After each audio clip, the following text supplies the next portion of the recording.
안녕하십니까. 월간조선 최우석입니다. 안녕하십니까. 월간조선 박희석입니다. 오늘은 홍준표 국내임 의원, 그 다음에 대선 후보로 나섰지 않습니까? 네. 이 사람에 대해서 한번 얘기를 해보겠습니다. 그렇죠. 상당히 지금 우리의 애초 예상과 달리 네. 여론조사 결과로는 그렇죠. 뭐 무야홍, 무조건 야당 후보는 홍준표, 네. 뭐 이런 뭐 일종의 바람 이런 네. 게 불고 있다는 식으로 언론 매체들이 보도를 하고 있습니다. 그거에 대해서 어떤 면밀한 분석은 없이. 근데 그 홍준표 바람의 이면, 네. 실체 요거에 대해서 한번 얘기를 해보겠습니다. 지금 홍준표 대표가 홍준표 의원님이죠. 홍준표 의원이 방송에 나오는 모습을 보면 요즘 얼굴 표정이 많이 부드러워졌어요. 많이 좋아졌습니다. 웃음도 많이 띄고 미소를 많이 띄죠. 당연히 지지율이 올라가니까 그럴 겁니다.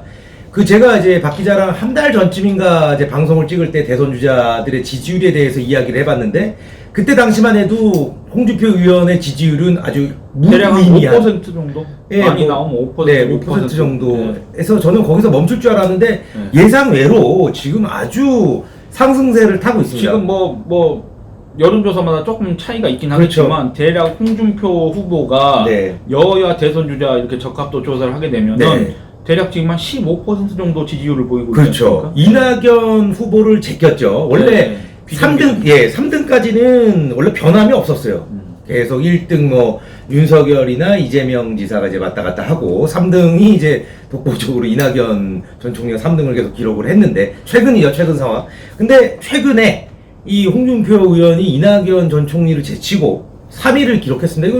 그거는 이제 전체적으로 딱 그렇다기보다는 네. 이제 특정 여론조사에서 특정 여론조사에서. 근데 이제 특정 여론조사인데 요즘에 나오는 여론조사는 대개 그런 추세로 가는 모양이더라고요. 네, 추세가 이제 네, 추세가 이제 굉장히 상승 추세죠. 근데 이제 이 홍준표 의원의 여론조사 상승 이유를 두고 이제 갑론을박이 있죠.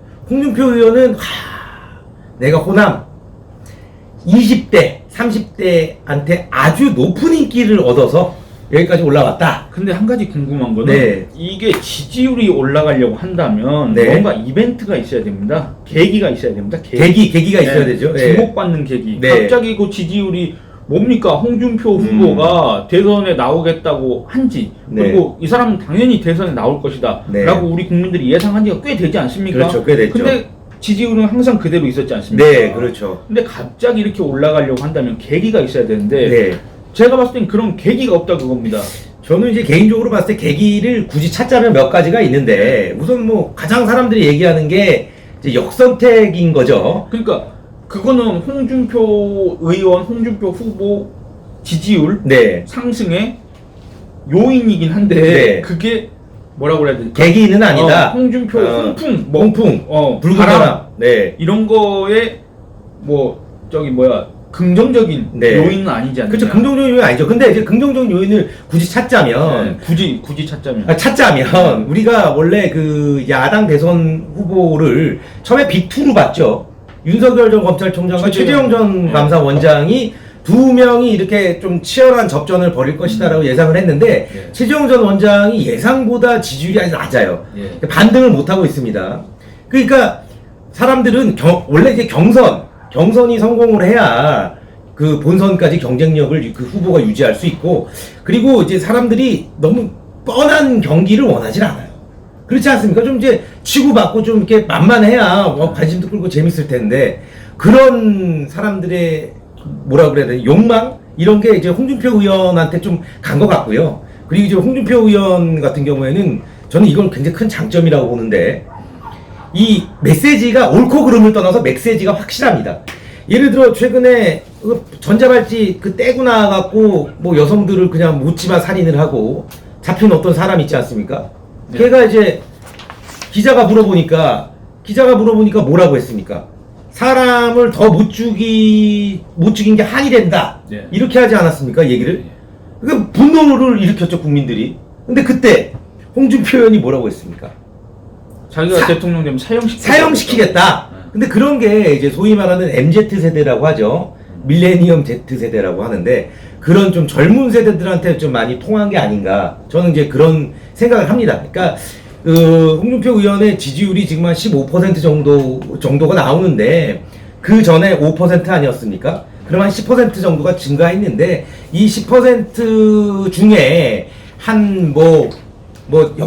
여성택 때문에 그 증가한 게 5% 정도 된다고 하더라도 본인이 이런 확실한 메시지 이런 것 때문에 올라간 게 또 5% 정도 되지 않나 저는 그렇게 생각을 하죠. 예, 말씀하신 것처럼 네. 이 최재형 전 감사원장 같은 음. 경우에는 예전 영상에서도 한번 그 얘기했지만 그렇죠. 우리 국민들이 얼굴도 모릅니다. 그러니까요. 목소리도 예. 모릅니다. 그러니까요. 예, 이름은 많이 알지만 네. 얼굴도 모르고 목소리 심지어 길에서 봐도 그 사람이 그 사람인가 이렇게 할 정도로 또 요즘에 또 코로나 때문에 마스크를 쓰고 다니니까 더 이제 좀 같이 일하는 알릴 사람들도 수가 없죠. 마스크 쓰고 있으면 밖에서 만났을 때 그렇죠. 그 사람인가 이렇게 헷갈리지 않습니까? 네. 그런 정도인데 그러니까 워낙 인기도가 없고 그다음에 이 출마 선언할 때 그 내용을 보면은 그렇죠. 아무런 내용이 없습니다. 솔직히 말씀드리면 그러니까 그런 비판을 다, 많이 받았죠. 준비가 안 돼 있다는 얘기를 제일 많이 합니다.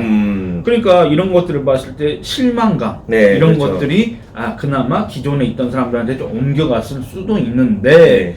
그래도 어쨌든 간에 그 여론조사 내용을 갖다 분석을 해보면 역선택이 더 크다. 네. 역선택이 더 크다. 왜냐면 범야권, 범보수권 대선주자 적합도 조사를 할 때는 홍준표 후보가 어마어마한 지지율을 기록하지 않습니까? 네, 그렇죠. 근데 왜 여야 대선주자 할 때는 뭐 잘 나오면 3위, 네. 뭐 10% 초중반 그렇죠. 이런 지지율을 기록하냐 그겁니다. 그렇죠. 그렇지 않습니까? 네, 맞습니다. 그러니까 우리가 제일 주목해야 될 게 그거예요. 이제 역선택이라고 치부하기에는 홍준표 의원이 좀 기분 나쁠 수도 있습니다. 그런데 어쨌든 여론조사 분석을 해보면 역선택도 좀 있는 게 사실이고, 저는 가장 주목하는 게 이거 열린민주당 있지 않습니까? 열린민주당 지지자들한테 홍준표 의원이 열렬한 지지를 받고 있어요. 근데 열린민주당이 뭡니까?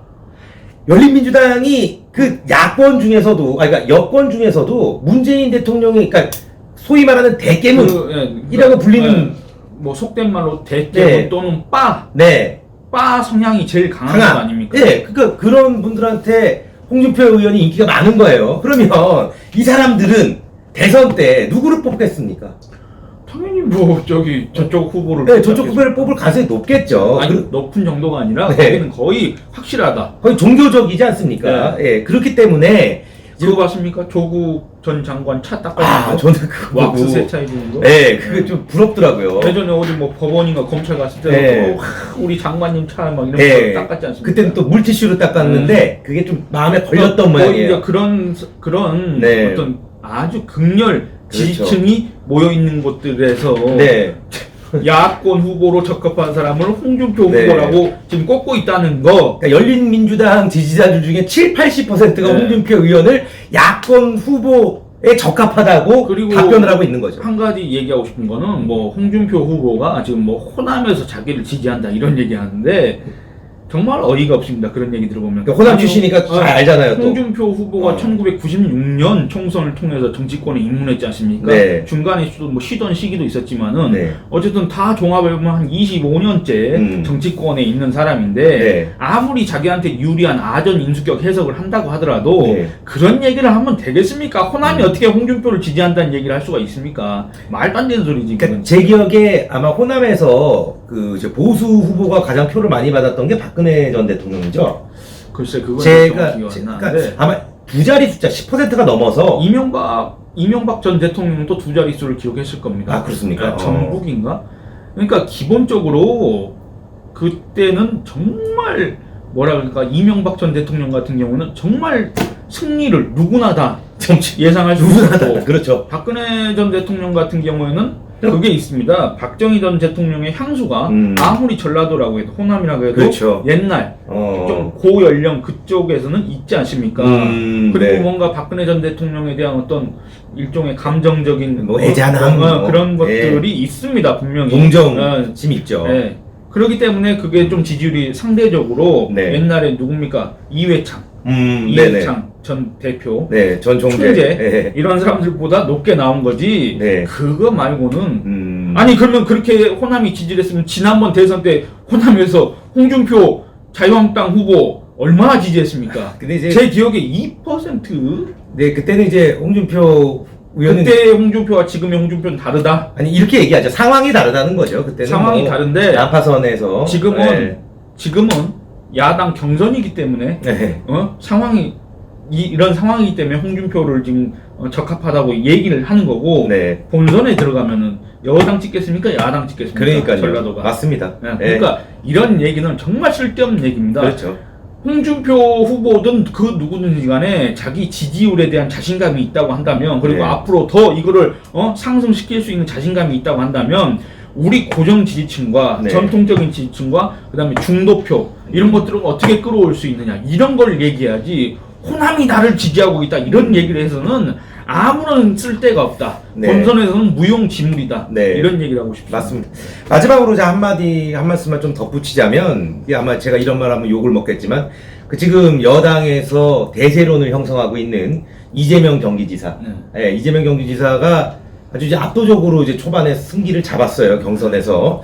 뭐 그래서 이제 이낙연 후보 쪽의 인사들은 뭐 김대중 대통령 묘에 가서 눈물도 흘리고 하는데 지금 서른 의원이 아니 그리고 서른 의원이 그냥 그 무덤 앞에서 네. 그냥 울면 되는데 네. 무덤에 거의 쓰러지듯이 이렇게 해가지고 얼마나 그러니까 서른 의원이 그 이재명 지사 네거티브를 좀 많이 했는데 뚜껑을 까보니까 55대 뭐 27 정도 나오니까 아마 좀 겁먹을 수 있죠. 근데 어쨌든 다른 걸 다 떠나서 이재명 지사가 굉장히 이제 정치력은 있는 사람입니다. 굉장히 만약에 민주당 후보가 됐을 때 우리 보수 후보가 이기기에 굉장히 이렇게, 그러니까 이 사람도 좀 그냥 약볼 사람이 아닌 거죠. 근데 이 사람이 이렇게 얘기를 했어요. 이재명 경기지사가 결국 윤석열 전 검찰총장이 국민의힘 대선 후보가 될 것이다. 홍준표 의원 상승세가 무섭지만 일정 부분 역선택에 힘입은 바 있고 윤 후보가 정권 교체의 상징으로 보수층에 확고하게 자리 잡고 있다는 점을 이렇게 자리 잡고 있어서 자기는 이렇게 생각한다. 그러니까 본인은 이제 마음속 깊은 곳에서 윤석열과의 양자 대결을 이미 이제 준비를 하고 있는 거죠. 예. 뭐 하여튼 뭐 이렇게 제일 그러니까 이제 이재명 지사 같은 경우에는 이제 이미 거의 사실상 이제 올라가서 본선에 올라가서 기다리는 입장이라고 볼 수도 있기 때문에 뭐 이 사람의 분석이 약간 객관적일 수도 있지 않나. 뭐 저는 그렇게 합니다.